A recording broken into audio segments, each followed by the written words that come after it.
Hello everyone, आप सब कैसे हैं। मैं उम्मीद करता हूं कि बहुत अच्छे होंगे और अपनी पढ़ाई को बहुत अच्छे से कर रहे होंगे। मैं Akash Kumar Bhadana ICT virtual classroom में आपका बहुत बहुत स्वागत करता हूं मेरे प्यारे बच्चों। जैसा आपको पता है मेरे प्यारे बच्चों, बेसिकली हमारी आपका जो है 9th क्लास है और इसी 9th क्लास के अंतर्गत हम लोग देख रहे हैं इकोनॉमिक्स। और हमारा इकोनॉमिक्स में चैप्टर चल रहा है इसमें गरीबी, ठीक है। और इसी चैप्टर को हम लोग बहुत अच्छे से हम क्या देख रहे हैं, चैप्टर भारत में खाद्य सुरक्षा। और खाद्य सुरक्षा में हम बहुत सारी चीज़ों को पढ़ चुके थे। और खाद्य सुरक्षा में सबसे पहले आपको पता हम पढ़ रहे थे सार्वजनिक वितरण प्रणाली। क्या पढ़ रहे थे? सार्वजनिक वितरण प्रणाली, यानी जो आपका पीडीएस सिस्टम है, हम पीडीएस सिस्टम को पढ़ रहे थे कि क्या होती है पीडीएस सिस्टम।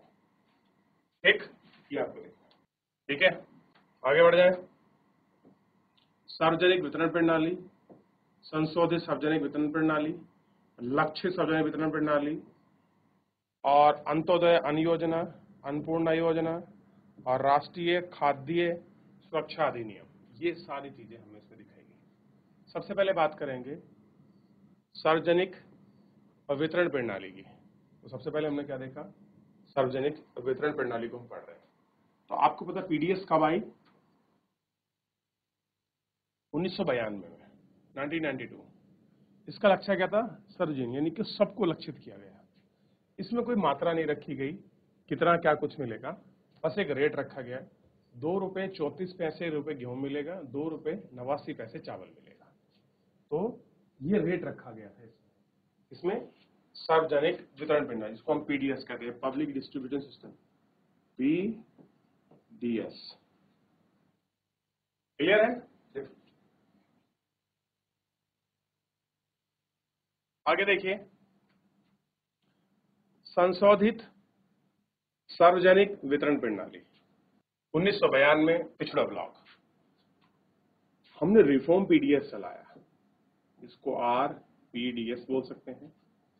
और ये क्या था, जो हमारे पिछड़े ब्लॉक हैं उनमें, इसमें हमने राशन को सुनिश्चित कर लिया। भैया 20 किलो मिलेगा, 2 रुपये 80 पैसे आपको गेहूं मिलेगा, 3 रुपये 70 पैसे आपको चावल मिलेगा। क्लियर है? 3 रुपये 70 पैसे में आपको चावल, ये किलो का रेट है, ठीक। फिर इसके बाद आया लक्षित पीडीएस।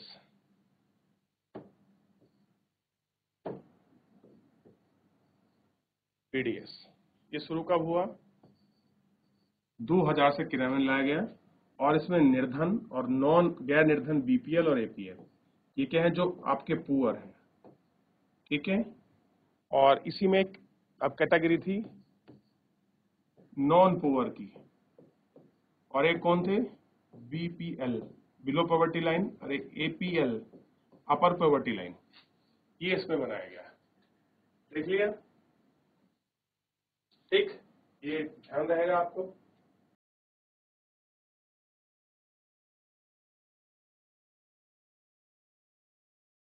देख लिया आपने, बीपीएल आपका बिलो पॉवर्टी लाइन, एपीएल अपर पॉवर्टी लाइन, ठीक है।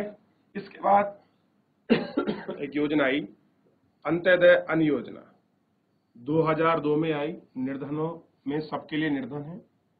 35 किलो गेहूं जो है मुखिया को मिलेगा, जो घर के गेहूं का रेट 2 रुपये, चावल का रेट 3 रुपये, ये सुनिश्चित किया गया। क्लियर है? ये क्या है? सुनिश्चित किया गया। इसके बाद आई अन्नपूर्णा योजना, ये 2000 में थी अन्नपूर्णा योजना।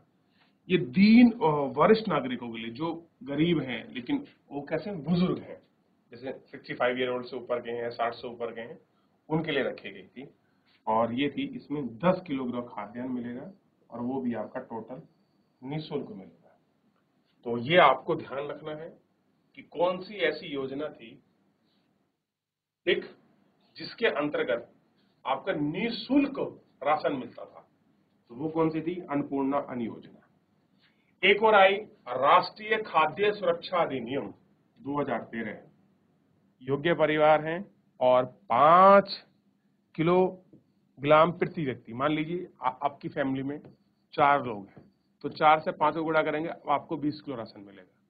मान लीजिए आपकी फैमिली में 6 लोग हैं, तो आपको 30 किलो राशन मिलेगा। तो ये इस तरीके से रखा गया और बात भी की गई। क्लियर है? देख लेंगे। और इसमें निश्चित भी किया गया गेहूं, चावल, अनाज के लिए, ये सब इसमें दिखाया गया।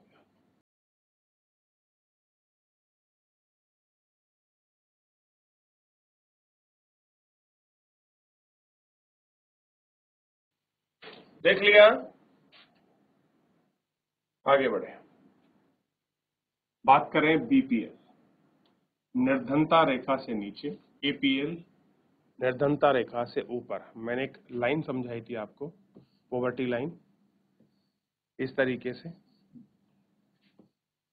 ये है गरीबी की रेखा, ये वाली, जो इस रेखा पर है वो क्या है? वो गरीब है।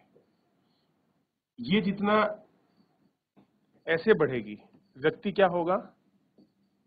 अमीर। और जितना व्यक्ति ऐसे जाएगा वो क्या होगा? गरीब।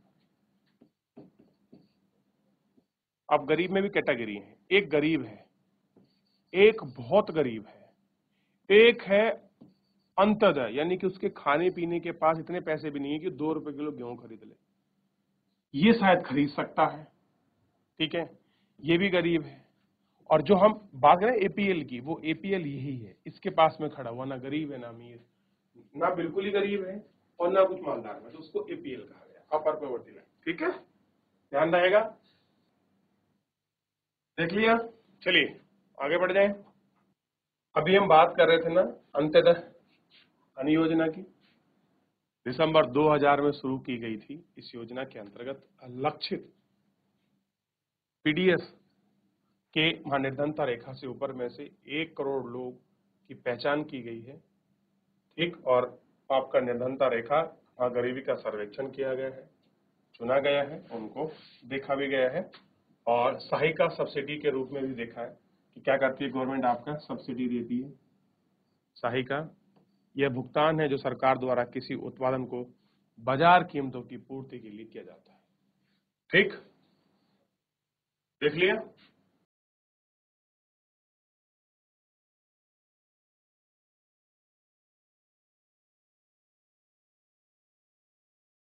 हो गया?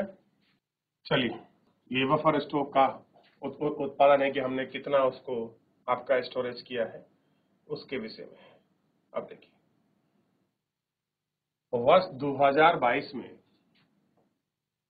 केंद्रीय पूल के पास 150 लाख मीट्रिक टन गेहूं और 104 लाख मीट्रिक टन चावल के भंडार थे, जो कि बफर कीर्तिमान से बहुत अधिक थे। फिर भी बफर स्टॉक कीर्तिमान लगभग ऊंचा बना रहा है। इसके द्वारा शुरू की गई योजनाओं के अंतर्गत खाद्यान्न के वितरण के स्थिति में सुधार हुआ। अनाज वितरण के हाल में ही बात और सहमति आई कि बफर स्टॉक का उच्च से बेहतर अवांछनीय है, यह बर्बादी भी है। विशाल खाद्य स्टॉक का भंडारण खाद्य पदार्थ अनाज की गुणवत्ता में ह्रास के अतिरिक्त उच्च रखरखाव इसके लिए जिम्मेदार है। न्यूनतम समर्थित कीमत की कुछ वर्षों तक ही स्थिर रखने, इन सब का गंभीर विचार, ये सारी चीजें रही। कब रही हैं? इस तक देख लिया आपने? ये क्या है? बफर स्टॉक कर रहा है।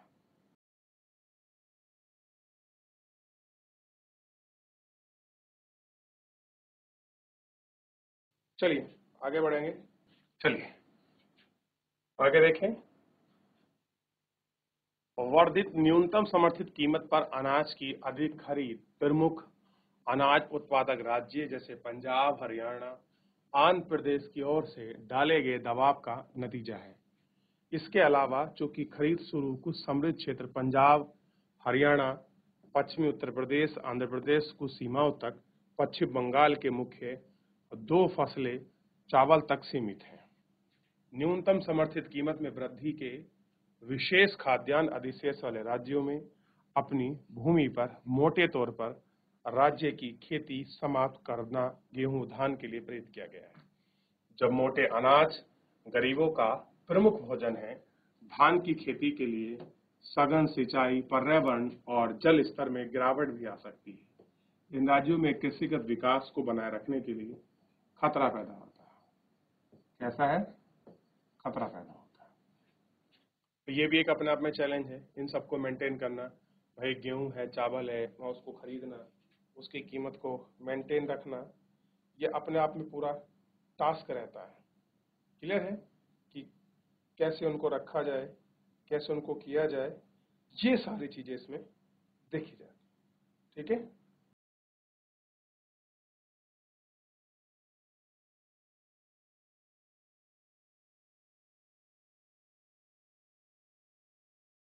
चलिए देख लिया, आगे बढ़ जाए। NSSO ये नंबर की रिपोर्ट के अनुसार ग्रामीण भारत में प्रति व्यक्ति चावल की खपत और वर्ष में 2004-5 से घटाकर इतने वर्ष में हो गई है। नगरीय भारत में प्रति व्यक्ति प्रति माह चावल की खपत 4.71 किलो से घटकर 4.49% 2011-12 में प्रति व्यक्ति PDP चावल की खपत 2004-5 से लेकर 2011-12 तक भारत ग्रामीण में दुगनी हो गई है। नगर भारत में 66% बढ़ी है PDS गेहूं में प्रति माह गेहूं की खपत 2004-5 से ग्रामीण तथा नगरीय भारत में 2 गुना हो गया है। कैसा हो गया है? 2 गुना बढ़ना होता है, बढ़ना, उसकी नंबर्स ऑफ इंक्रीजिंग जो है उसको कहते हैं। ठीक है, क्लियर है।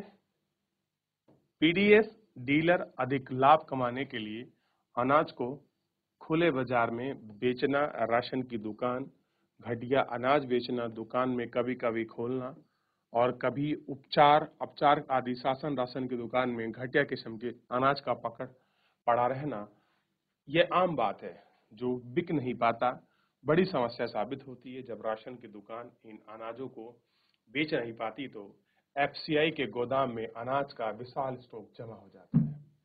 FCI food corporation of India ये क्या करती है? ये विशाल स्टॉक लगाती है और इनका जमा करती है। ये अपने आप में बड़ा चैलेंज है। कैसा है? अपने आप में बड़ा चैलेंज है। ठीक, और हाल ही के वर्षों में एक और कारक का सार्वजनिक वितरण प्रणाली में गिरावट आई है। कैसा है? सार्वजनिक वितरण प्रणाली में क्या आई है? आपकी गिरावट आई है।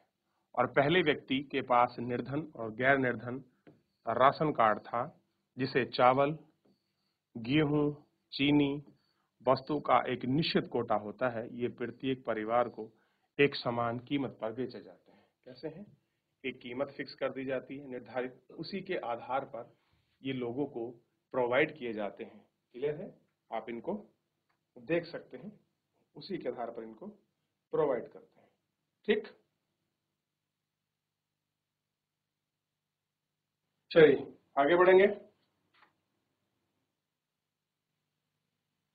चलिए आगे बढ़े। तो आपको समझ आया किस तरह से ये स्टॉक करते हैं, कैसे उसको बांटते हैं, PDS का पूरा पैटर्न क्या है, किस तरह से PDS का जो सिस्टम है वो आपका चलता है। आप इसमें देख सकते हैं कि PDS का पैटर्न क्या है, जिसके माध्यम से ये सारी चीजें हमको देखती हैं कि लक्षित कर किसी को मोटिव कर FCI जो खाद्यान्न भंडारों को रखती है, इसमें पूरी तरह से आप देख सकते हैं। ठीक, आज आप जो 3 प्रकार के राशन कार्ड देखते हैं वो कीमतों में खाद्य श्रृंखला को दिखाते हैं। ये पहले नहीं थे। बड़ी संख्या में राशन परिवार दुकानें अनाज खरीद सकते हैं, उनका कोटा निश्चित था और ये निम्न आय वर्ग के परिवार शामिल हैं। इनकी आय निर्धनता रेखा से नीचे परिवार में आय थोड़ी अधिक थी। अब 3 कीमतों वाले TPS की व्यवस्था में निर्धनता रेखा से ऊपर किसी परिवार को राशन की दुकान में बहुत कम छूट मिलती है। APL परिवारों के लिए कीमत लगभग उतनी ही ऊंची है जितनी कि खुले बाजार में राशन की दुकान में इन चीजों की। ठीक, ये हमको देखना। ठीक, आगे बढ़ते हैं। चलिए देख लिया बच्चों। तो फिलहाल हमने खाद्य सुरक्षा से संबंधित चीजों के बारे में पढ़ा और देखा। तो मेरे प्यारे बच्चों, आज के इस लेक्चर में इतना ही। मिलेंगे नेक्स्ट लेक्चर में। तब तक अपना ध्यान रखिए, स्वस्थ रहिए, अपनी पढ़ाई को बहुत अच्छे से करते रहिए। मुझसे जुड़ने के लिए आपका बहुत बहुत धन्यवाद।